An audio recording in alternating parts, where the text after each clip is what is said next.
نحمده ونصلي ونسلم على رسوله الكريم أما بعد فأعوذ بالله من الشيطان الرجيم بسم الله الرحمن الرحيم شهر رمضان الذي أنزل فيه القرآن هدى للناس وبينات من الهدى والفرقان صدق الله العظيم.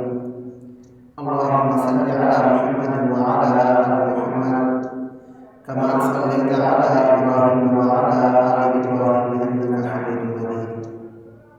اللهم بارك على محمد وعلى آل محمد كما باركت على إبراهيم وعلى آل إبراهيم إنك حميد مجيد. معززین الکرام، رمضان المبارک کا مقدس مہینہ، برکت والا مہینہ گزر گیا ہے اور شوال کا مہینہ شروع ہو گیا ہے. آج ہم اگر ایک منٹ کے لیے یہ بات سوچیں کہ اللہ رب العالمین نے ہمیں اتنی برکت والا مہینہ دیا تھا اور اس میں اللہ رب العالمین نے ہمیں ہر قسم کی سہولت بھی دی تھی. اللہ رب العالمین نے سرکش شیاطین کو بھی جکڑ لیا تھا اور اس کے بعد ہم نے اپنی آنکھوں سے دیکھا، مشاہدہ کیا کہ ہمارا اپنا ماحول، ہمارا اپنا ضمیر یہ خود بخود نیکی کی طرف مائل ہو رہا تھا. تو اللہ رب العالمین نے یہ جو ہمیں نعمت عطا فرمائی تھی رمضان المبارک کی، پھر اس میں اللہ رب العالمین نے اتنی زیادہ سہولیات ہمیں عطا فرمائی. پھر اس سے بڑھ کر یہ کہ اللہ رب العالمین نے ہمیں ایسے معاشرے میں، ایسی جگہ میں آباد کیا جہاں ہمارے آس پاس کے سارے لوگ مسلمان ہیں. تو ہم نے اس رمضان المبارک سے کیا حاصل کیا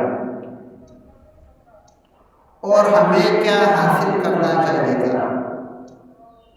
کیونکہ رمضان المبارک کے اندر انسان کے جو معمولات ہیں ان میں واضح فرق آتا ہے. اگر وہ مسلمان ہے تو چاہے وہ جس شعبے سے بھی ہو اس کے معمولات میں فرق آتا ہے. جہاں پر بھی ہو، جس کام پر بھی ہو، اس کے کام کے ٹائم ٹیبل میں، کام کے اوقات کار میں، اسی طرح اس کی زندگی کے باقی جو معمولات ہیں ان میں بھی تبدیلی آتی ہے. ہم نے بھی رمضان المبارک گزارا ہے، ایک منٹ کے لیے سوچیں تو ہمارے بھی اوقات کار تبدیل ہوئے تھے. ہم جس وقت میں ابھی صبح اٹھتے ہیں رمضان المبارک میں اس وقت نہیں اٹھتے تھے.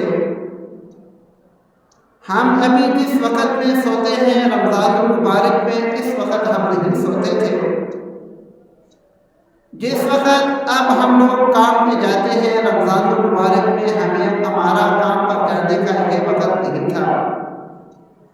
جتنا وقت اب ہم کام میں لگاتے ہیں رمضان المبارک میں ہمارا کام پر لگنے والا وقت اتنا نہیں تھا. تو یہ اتنی بڑی تبدیلی بحیثیت ایک معاشرہ ہمارے اندر آئی تھی.